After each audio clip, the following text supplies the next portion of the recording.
So today we're going to talk about the late antique, early Christian period. What do we mean by late antique? Well, we mean that part of time where we're not yet the Middle Ages, but not quite done with the Roman Empire. It's funny, we think of the Roman Empire as pagan and as ancient, and yet for several hundred years the Roman Empire was Christian and moving into this time period we call the Middle Ages. The Middle Ages, right by its term, is kind of a ridiculous term. Nobody wakes up one day and said, "Oh, I got to get cracking. The Renaissance is right around the corner." Nobody thought that way. Nobody thinks of themselves in the middle of anything. We always think of ourselves as now. No one in the Middle Ages ever described it as the Middle Ages. They all saw themselves as a continuity with the past. And so Middle Ages is actually a term created by Renaissance scholars to describe this term, this time period between two bookends, between the end of the Roman Empire and the Renaissance. And we also sometimes call this period the Dark Ages, which is inherently derogatory and pejorative. But of course, no one in the Middle Ages thought of them well. They thought of themselves as modern, current people. And it's important to know that they thought of themselves as Romans.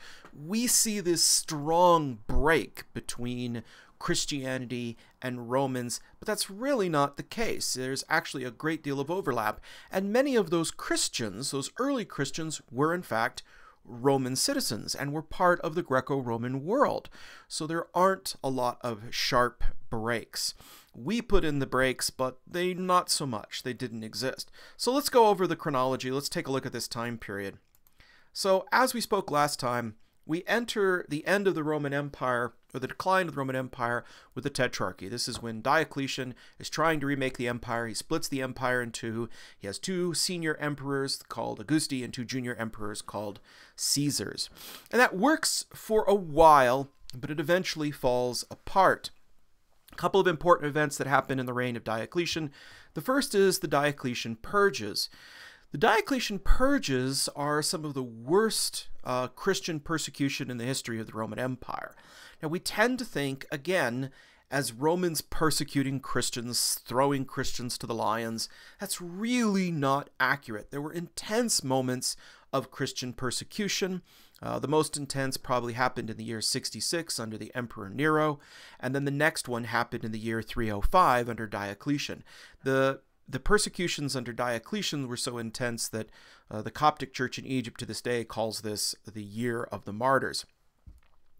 But that wasn't always the case. For most of the history of the Roman Empire, Christians got along. Remember, Rome was a pluralistic society. You could actually worship whatever god you want, and people didn't care.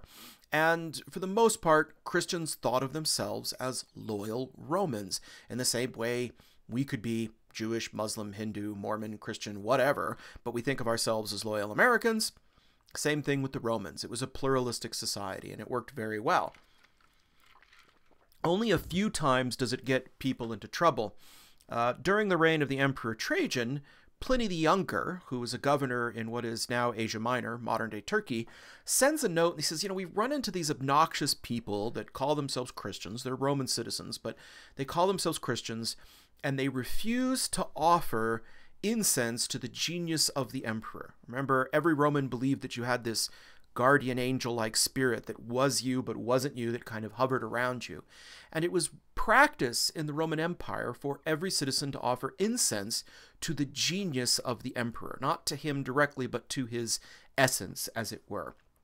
But Christians couldn't do this because this was regarded as a form of idolatry, and they couldn't do this. Now, this is important because this is how you pledge loyalty to the Roman emperor. That's how it's done. So this would be like you refusing to pledge loyalty to the Roman Empire. Now, that's a problem. But Romans were pretty pragmatic people. So Trajan, the emperor at the time, writes back to Pliny the Younger, and he says, look, I don't care if they do it or not as long as it gets done. So a practice emerged that you, as a Christian, could pay your pagan slave, or make your pagan slave, you wouldn't pay him, to go and make the offering on your behalf by proxy. And you would get a chit, a little piece of paper that said, the incense, the offering has been made to the emperor's genius, and you could get away with it. It was the first ever don't ask, don't tell policy. And so Romans were fine to let Christians be Christians as long as they weren't too obnoxious about it. And that's another thing that you need to know about Christians, is that everybody imagines Christians huddling in catacombs in fear and hiding in oppression. As my professor Lawrence Nees, who's a medieval professor, once said to me, he said, far from cowering in fear, the Christians were out there and they would not shut up. And that's the absolute truth. Christians were very proud of their religion. They preached it everywhere, and Christianity grew quickly. And it grew in ways you might not have expected. Christians, especially Christians who got persecuted, didn't behave the way other peoples would have behaved. For example, when you persecuted some other minority or group and you threw them into the arena with the lions, they would run around screaming or they'd try to fight back. It was all great entertainment. But the Christians would just go and stand there and pray and let themselves be killed. And this was shocking to the Roman public. There's a very famous set of stories, Saint Perpetua and Saint Thecla, who were companions to Saint Paul, and they die in the arena. And Saint Perpetua, it goes through all of these horrors, and she never cracks, she never breaks, she just takes it with stoic dignity. In fact, when the Roman soldier goes to slice her throat open with a sword, his hand is shaking so bad, she has to reach up and steady his hand. And when Romans saw these Christians, some of them thought Christians were zealots, and others looked at Christians and said, wow, what do they know that we don't know? Romans interpreted this as an extreme form of bravery and resolve. And people gravitated to the Christians. It made sense. Christianity had a very simple but elegant ethical system and moral system, and it also freed you from all these religious obligations. Again, it's important to note there's no separation of church and state in the ancient world. So in the ancient world, if you are a Roman, you have to do a pinch of incense to this god on this day, offer sacrifice to this. It's just endless. There were all these obligations. And Christianity comes along and says, look, you accept these simple rituals, baptism and the communion, and then you live a good life, and that's it. And you're freed from all of that. And so a lot of Romans gravitated to that, and not just poor Romans. We tend to think of Christianity as being appealing to the poor, but that's not the case. Christianity actually appealed to the middle class. In fact, the word pagan comes from the word paganos, which literally means peasant. So when Christians took over the Roman Empire, they made fun of these peasants and their backward belief, because Christianity was the belief of educated middle-class people. And Rodney Stark has written a lot about this, that Christianity spread through the middle classes. So let's get back to this year 305 and the Diocletian purges. Diocletian is a pagan, he's a Roman emperor, and he looks around and he suddenly discovers, holy crap, I've got all these Christians and they're in high-ranking positions of power in my empire. And he decides, I can't have it, I got to get rid of them. And this is where we get so many military saints. Saint Demetrius, Saint Theodore, and one of the most famous is Saint George. Yes, the famous Saint George who killed a dragon. Well, he was actually a general in the Roman army at the time of Diocletian. And Diocletian says to him, he says, I want you to kill all the Christians in your legion. And Diocletian says, yeah, I have a problem with that because I am a Christian. And he refuses to do it. And Diocletian nearly goes mad. He says, yeah, I'll give you anything. I'll give you land, I'll give you titles, just renounce Christianity and kill the Christians. And St. George refuses, and St. George is martyred.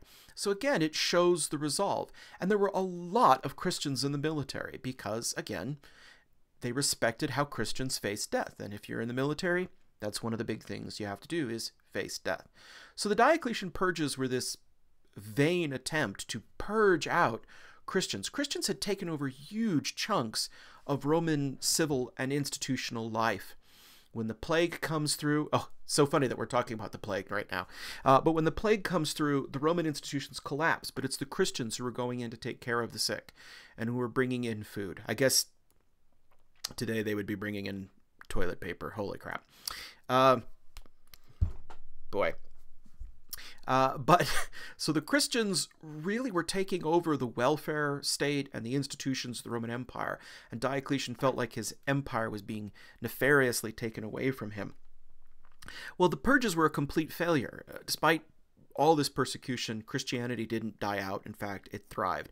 And remarkably, within a short time period, just 7 years later, we have an almost complete reversal.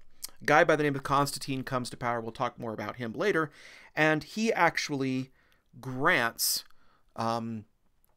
authority to Christians. So in 312, at the Battle of the Milvian Bridge, Constantine comes to power in the western half of the empire. In 318, he comes to power in the eastern half of the empire. And 2 years later, he issues the Edict of Milan. The Edict of Milan makes Christianity a state religion. Notice that I said a state religion, not the state religion. Yes, that's true. Christianity and paganism existed side by side for nearly 100 years as both official religions of the Roman Empire. It's quite astonishing. He later comes along and issues the decree which forms the Council of Nicaea. This is the first ecumenical council. This is the council that basically begins to define what is this thing we call Christianity. And then it's his family line and later descendants now that become the rulers of the Roman Empire. So the Roman Empire continues, but it does move to the east. Eventually in 390, we have paganism is outlawed, but it doesn't happen all at once. In fact, it takes centuries for paganism to completely be removed, and many of the institutions of paganism get assimilated by the new Christian empire. And something happens, something changes. The empire moves its capital to the east, Constantinople. We'll talk more about that later. And we have a kind of reformation of the Roman Empire. But it is now Christian, and it is located in the east. And we have a guy by the name of Justinian. And this guy is a Roman emperor, but we more commonly call him a Byzantine emperor. And we have a group of people that we now call the Byzantine Empire. Now, it's important to note the Byzantine Empire never called themselves the Byzantine Empire. They actually called themselves Romanoi, which is the Greek word for Roman. Byzantines is what we call them because the capital of Constantinople was built on the ancient site of Byzantium. They thought of themselves as something, they thought of themselves as Roman. And so when did the Roman Empire end? Well, take your pick. Most people describe the end of the Roman Empire as 476. That's when the last Roman emperor, Romulus Augustulus, the last Roman emperor in the West, is overthrown. But the Roman Empire continues in the East for another 1,000 years. In fact, it doesn't fall until the year 1453. May 20th, 1453, they are finally conquered by the Ottoman Turks. That's another 1,000 years. So remember that we think of the Roman Empire as being this 1,000-year period, either side of, the 1st century CE, 500 years either side. But the truth is it goes on for another 1,000 years and still has many of the same Roman customs. So we should really think about that. And then the late antique period really comes to an end because we have these suicidal wars between the Byzantines and the Persians. And then eventually we have the arrival of Islam. And it's pretty much the arrival of Islam that ends the late antique period. So this is a period of classical institutions, Roman institutions, going through rapid change. The conversion to Christianity, the movement to the east, a change in the law code. Justinian completely changes the law code. So it's a tumultuous time. Also, in the 5th century, in the 6th century, Black Plague comes through. Which wipes out about 1/3 of the population. That's one of the first times the Black Death comes through Europe. So I had to mention that. How could I not? So it's a tumultuous time. And this is the time where Christian art emerges. And this is the time where we have a transfer from what was ancient society, Roman society, Greek society, into this new society we call, for lack of a better term, medieval. And so that's the transition that we're talking about. Okay, so that's the backbone of this. Let's talk about early Christian art. The first thing you have to know about early Christian art is there ain't a lot of it. There's very, very little of it, in fact. For the first couple of centuries, Christians are a relatively small group. And remember, they're Romans. These are people who think of themselves as Greeks and Romans, as part of the Roman Empire, and they don't think of themselves as being different than that at all. They just happen to be Romans who were Christian. So they have the same visual culture as the Greeks and the Romans do. That's very important to know. And so there really isn't a reason for their art to be all that distinguished. Plus, the religion is very, very new, and it has very, very strange ideas. Things that the Romans thought were just bizarre. Celsus writes about the Christians as worshipping in the dark, worshipping bones, engaging in ritual cannibalism, which from a certain point of view is all true, and that was something that the Romans couldn't get their head around. They didn't have a visual vocabulary or language all their own, so they have to make do with something else. And so there's no absolute definitive examples of early Christian art in the 1st century, and there's no evidence of early Christian art in the 2nd century. There's just a handful of things in the 2nd century. So 2nd century is 100 to 200 AD or CE if you prefer. So no early Christian art of any significance prior to 3rd century. We have a few things. We have a few glyptic sources. A glyptic source is a seal. So there's some seals that we see that have things like anchors or fish. Fish seem to have been an early Christian symbol. The supposition is that that's because the word fish in Greek, ichthos, could stand as an acronym for Jesus Christ, God's Son, Savior in the original Greek. And also there's things associated with fish. Jonah is a symbol that's said to be a symbol of Christ. So maybe the fish had some kind of meaning. But we don't find all that many fish even then. The anchor could be like an anchor in a storm. You know, it's very symbolic. It also has a crossbar, so it might be symbolic. But we find very little of this stuff. In fact, the kind of stuff we find is like this image here. So this is a graffito. It's just a piece of graffiti, and it was carved into the stucco on the base of the Capitoline. And you can see it in the drawing below a little better. You can see it here. Let me grab the pen. So you can see it a little better in this drawing. And what we have is a person on a cross with a donkey's head. And then we have this guy here worshiping him. And then we have text. And the text says, in Greek, Aleximenos chebete theon. Aleximenos worships his God. So this is actually not a piece of Christian graffiti as much as it seems to be a piece of anti-Christian graffiti. So there were probably some soldiers, and one soldier knew that another soldier was Christian, and he made fun of him with this piece of graffiti, and he made fun of their God by giving Christ a donkey head. But it shows that at least the concept of crucifixion, the concept of crosses, were in some way associated with Christianity. By the time we get to the 3rd century, so that's around the year 200 to 300, we start to see more Christian art, but it's going to be small, private, devotional art, and almost always in a funerary context. Art that's associated with burials. And here's where we get to some more interesting stuff, but even it's very, very small, not terribly monumental. There's no monumental art. And there doesn't seem to be any public, official, or monumental Christian art at all, not until we get to the 4th century. So if you were a Roman living in, say, the 1st or 2nd century, you generally practiced cremation and bodies were burned. But if you were a Roman living towards the end of the 2nd into the 3rd century, there's a huge change in burial practice. And that change is inhumation. Instead of being burned like cremation, you're being buried. Small problem. Being buried takes up space. And according to Roman custom, you had to be buried outside the city, and the cemeteries filled up very, very quickly. Rome's a big city, maybe 1 million people. And so very quickly, you have no choice but to go down. And these are how the catacombs are created. And so what you're looking at here are niches. And these niches here these niches that you see here were carved for bodies to be placed in. Ironically, the oldest niches are at the top, and the youngest niches are at the bottom. And what this means is that they would carve a tunnel into tufa. Tufa is a very soft volcanic rock. It's easy to carve, but it hardens when exposed to the air. So it's actually a really good thing to carve tunnels into.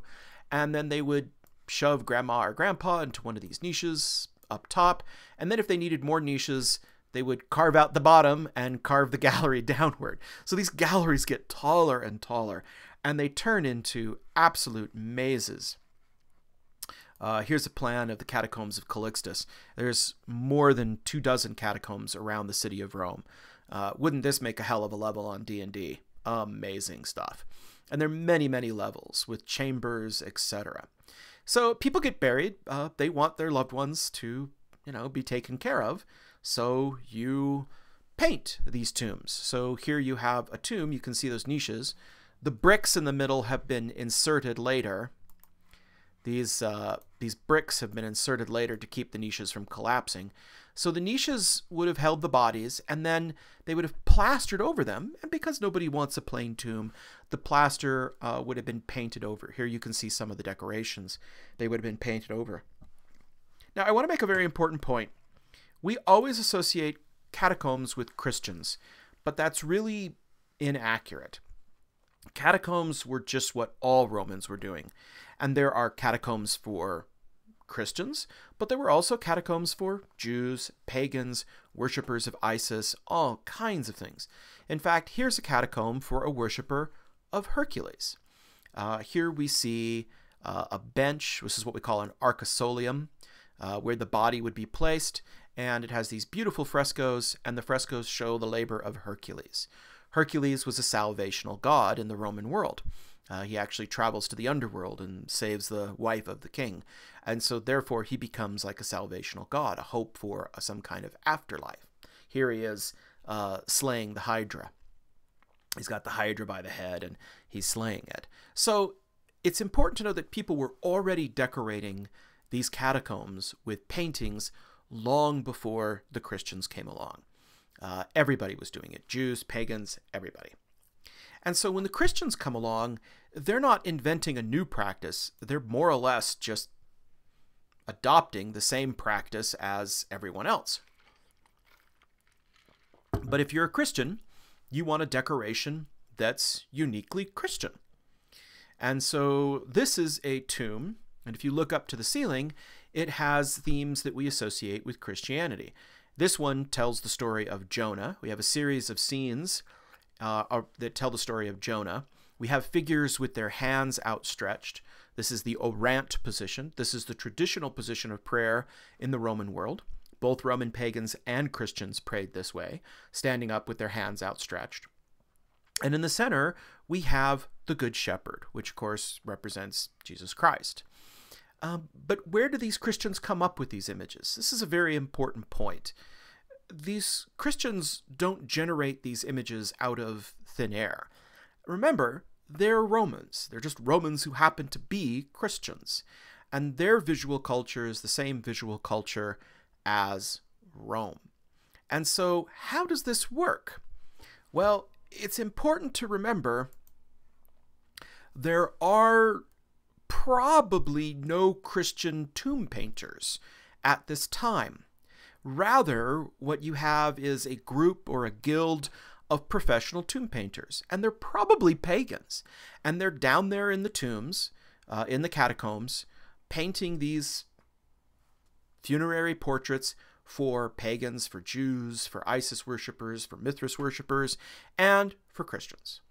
So you can imagine the scenario is something like this. You've got a tomb painter. He's just plastered up your grandmother's tomb. And he wants to get out of there because who wants to hang down there as long as they have to? You don't want to be there any longer than you have to. You want to paint this and get out. And so he's like, okay, what do you want on your grandmother's tomb? Plaster is drying, buddy. Let's go. And so you're a Christian and you have to explain what it is to be a Christian. He doesn't know what Christian is. He's a pagan. He hasn't got a clue. And so you're like, well, okay, we're Christians. And he's like, well, okay, what does that mean? Well, we worship this guy called Jesus Christ. He says, okay, so tell me about Jesus Christ. Well, he was this Jewish peasant that got crucified a couple hundred years back. He came back to life. He said he was the true vine. He's the Prince of Light, the Prince of Peace. He said he's the Good Shepherd. And you could just see the painter going, okay, hold up. Shepherd I can do. And so he whips out this painting of a shepherd. And so when we look at this image here of a shepherd, since we come from a predominantly Judeo-Christian background, we would look at this and say, oh, well, this is a representation of Jesus Christ. This is an analogy of Jesus Christ as the Good Shepherd. But an ancient pagan wouldn't have seen that. This is actually a very, very old pagan image. This predates Christianity by centuries. This is an image called a Kriophoros. A Kriophoros is a ram bearer or a sheep bearer. This is a very old pagan image. It's an image of a shepherd holding a ram on his shoulders or a sheep on his shoulders to care for the sheep. And this is a symbol of pastoral piety. This was something that was seen as an example of ideal pagan Greco-Roman virtue. And it was a common image. You see it all over the Greek and Roman world. And so a pagan looking at this image would have said, oh, that's a Kriophoros. But now, because it's associated with a Christian tomb, it can be given a new meaning. And that new meaning is, it is Jesus Christ. It is a representation of the Good Shepherd, an analogy or a metaphor for the Good Shepherd. Same thing for this image over on the other side.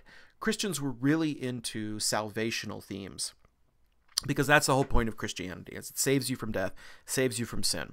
And so they were really into these salvational themes, particularly salvational themes from the Old Testament. They liked scenes like the three Hebrews in the fiery furnace, Meshach, Hadshach, and Abednego, who were protected from the furnace. But one of the famous ones is the story of Daniel in the lion's den.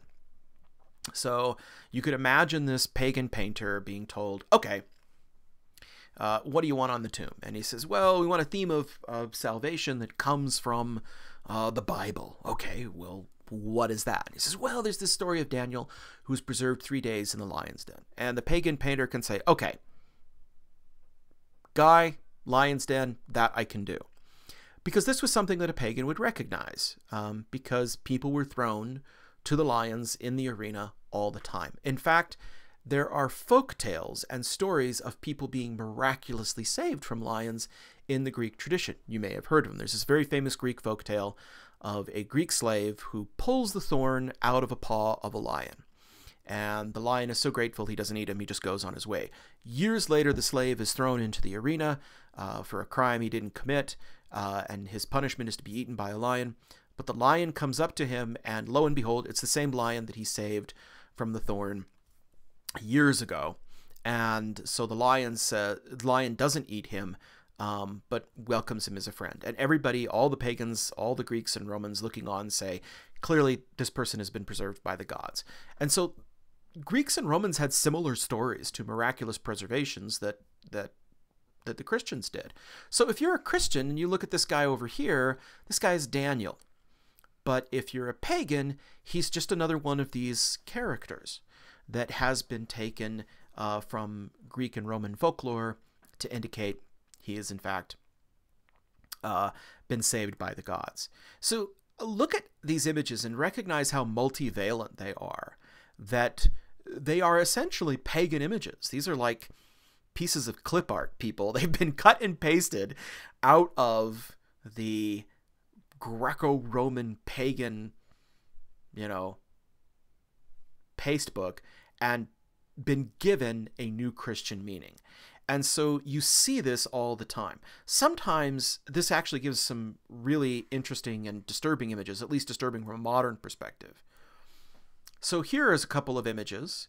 Again, salvational images are very important. The whole point of Christianity is it saves you from sin and death.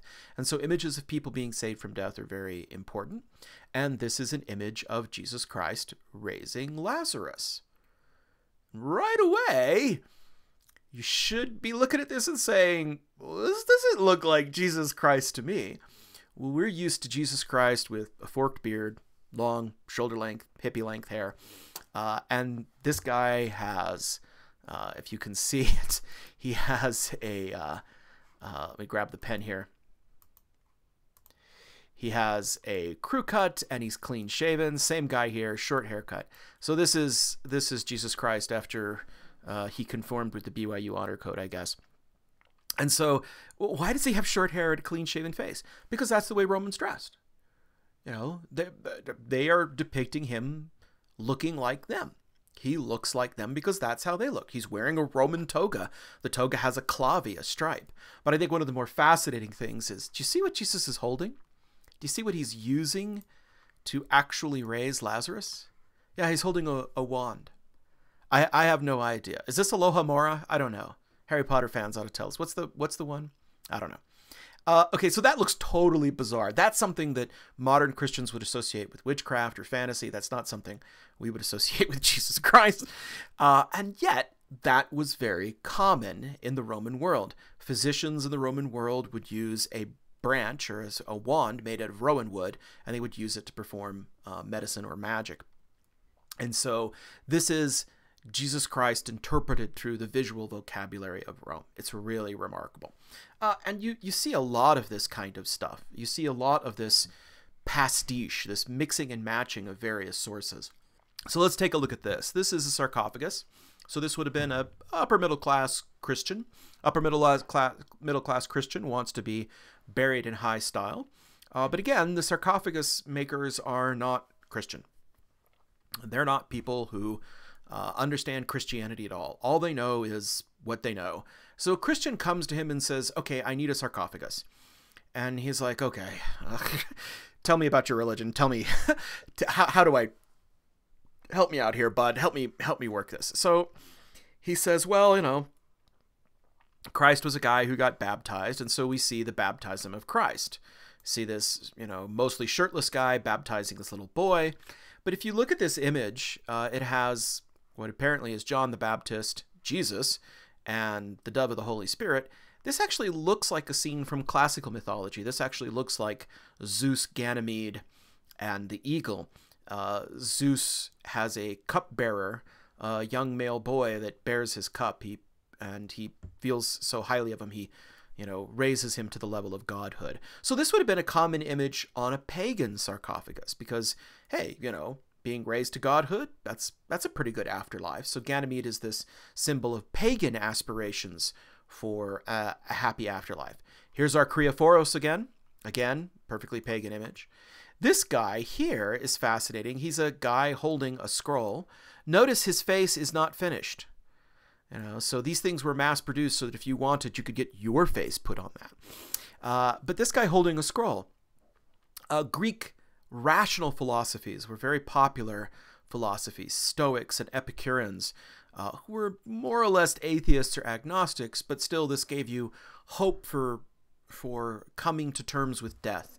And so philosophers were very important imagery. But in this case, a Christian could reinterpret this. Instead of it being a Greek philosopher, a Stoic, or an Epicurean, it could be a Christian evangelist. It could be Matthew, Mark, or Luke, or John writing down about the Gospels. Here's our orant figure again, our praying figure, which would have been a praying figure for either Christians or Romans. Notice the face is unfinished again. But the most bizarre one is this guy over here, this guy laying down with this extremely dramatic gesture. What is going on here? Well, this guy right here is in fact Jonah.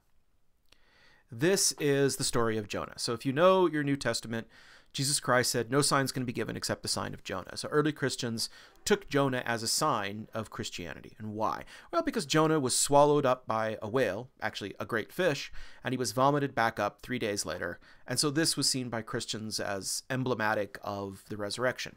So here, over here, we have the sea monster or whale. There's the ship. And here is Jonah, you know, vomited up on the beach. But there's something else going on here that's very subtle. Notice that he is lying under a bower. There is a bower. The bower has other sheep on it, which is kind of strange, but the bower has vines hanging down from it, etc. What is this? Well, this is actually the sleep of Jonah, which is a very important part of the story that almost nobody ever talks about. So I got to back up and tell you the whole story of Jonah. Jonah was commanded by God to go and preach to the Ninevites. But the Ninevites were horrible enemies to the Jews, and he said, nope, not going to do it. And so he flees, and he goes on a ship. And then the ship hits a storm, and then everybody on the board says, why is God hitting us with a storm? And he says, it's because of me, because I ran from God. So they throw him overboard. He gets swallowed by the great fish. He's 3 days in the belly of the great fish, and then he gets vomited up. And after 3 days of that, he says, well, guess I better go talk to the Ninevites. So he travels to the Ninevites, and he gives them God's message. And the God's message is, repent or you will be destroyed. And the most amazing thing happens. It's like the only time it ever happens in the Bible, as far as I can tell. The Ninevites say, well, gee, I guess we better repent then. And they do. They repent. Every other time people are told to repent, they don't repent. They get killed. This time, they actually repent. And as it turns out, Jonah's pissed. He is absolutely livid about this because he hated the Ninevites. The Ninevites were enemies of the Jews, and so he wanted them destroyed. So he's pissed that God spares them. And while he's pissed that God spared them, he decides to get some rest, and there's a gourd that grows up. And so he fashions the gourd into some shade. So that's the bower. That's what the bower is for. And he sleeps. But God sends a worm to kill the gourd, and the gourd dies, and so he loses his shade. And so he starts cursing out God, saying, how could you deny me, even my shade? And God talks back to him and says, Jonah, you big fat schmuck. You care more about this gourd than you care about all the lives of those people that I saved. And so it's a fascinating story because it shows that, Jonah really didn't get the whole purpose of this. But so the sleep of Jonah actually turns out to be an important part of the story. So why does he have this gesture? Well, because he's sleeping under the gourd. And why would he look like that? Well, he looks like that because this happens to be the form of Endymion. This is a sarcophagus. This is an Endymion sarcophagus. Notice the gesture. Notice how he has the same dramatic gesture. Notice that he's, half naked or completely naked, indicating this. What's going on here? Again, this is another one of those wonderful cut and paste scenes. Remember, this is probably a pagan carving this thing. So he's got to carve this thing. And so he is talking to the Christian, and he says, well, there's this guy named Jonah, and he slept under a gourd, and the pagan is going, okay, fine. I'll just carve a guy sleeping. So what's he going to do? Is he going to make up a new kind of image of a guy sleeping? No. He's going to carve a kind of image that he's been carving for a long time. And these were images they carved for a long time. This character up here is called Endymion. And the story of Endymion is that Endymion is a shepherd. He falls asleep, and then Selene, the moon goddess, and here you can see she has a crescent moon on her head, she sees him and she absolutely falls in love with him, and she comes down and looks at him, and then she goes back up to heaven to plead with Zeus, the father of the gods. I have to have him. And Zeus says, okay, but remember, things with mortals don't work out well with immortals, because if I grant him immortality, he'll still get old. And remember what happened to your sister Eos. She fell in love with a mortal, and I granted that mortal immortality, but he shrunk down into a cricket. True story. Well, I don't know if the story's true, but it's a true myth. And she says, no, I have a wonderful plan. I have a brilliant plan. She says, I will put him into a magical sleep. And in that sleep, I will visit him in his dreams. And in our dreams, we will be together forever, and we will be forever young. So the moon goddess has this ability to visit people in their dreams. And you thought My Little Pony came up with that. No, indeed. It actually comes from Greek mythology. So you can imagine why this would be a very appropriate image for a sarcophagus. A pagan says, hey, going to sleep forever and hanging out with the moon goddess, that's a pretty nice afterlife. So this was a common theme on sarcophagi. But now the artist has to retool it for this new group of people that have emerged called Christians. And it really is funny. You can see this in a lot of examples of Christian art. Christians are really just belly feeling their way through this. They don't have a visual culture. They're making it up as they go along. Here's another wonderful example. This is the tomb of the Julii. Julii was a very successful, very wealthy Christian family, and they built a tomb. They built this tomb very close to the tomb of St. Peter because they wanted to be close to St. Peter. And they decorated the tomb with mosaic. Mosaic is this technique where you use these tiny little square stones or pieces of glass that have gold leaf on them. It's absolutely brilliant. And so it's covered with vines and other beautiful things. But when we look up to the roof of the ceiling, we see this very strange image. Here's a detail of it. Here you can see all those little tesserae, those little squares used to make this beautiful thing. So we have sprawling vines, and in the midst of the sprawling vines, we have Jesus Christ, radiating light, riding a chariot across the heavens. I seem to remember that in Sunday school. Jesus Christ riding a 4-horse chariot across the heavens. Is that in Luke? I don't remember. Well, of course, that doesn't happen anywhere in the Gospels. So where do they get this image? Well, this is the image of Helios, the sun god, or sometimes Sol Invictus, unconquerable sun. This is a very popular god and salvational god worshipped in late antiquity. And so what we're seeing here is them, again, borrowing imagery from the pagan world to create a new image. They obviously wanted to create an image of Christ as the Prince of Light. Notice that he's also surrounded by vines. The vines are traditionally associated with Bacchus or Dionysus, a god of wine and visions, who's also a salvational personal deity in the Roman world. But remember, Christ said, "I am the true vine." So now these become transplanted onto the new religion. Now, it's very important that we point out that when people look at this, they sometimes think ancient Christians were confused or practicing syncretism. Syncretism is where you have this belief that the two gods are merged into one. Like you can take one god and take another god and you smash them together and come up with a new god that has attributes of both. That's not what's happening here. It's pretty clear from Christians in their writings that they were not syncretism, that in fact syncretism was forbidden.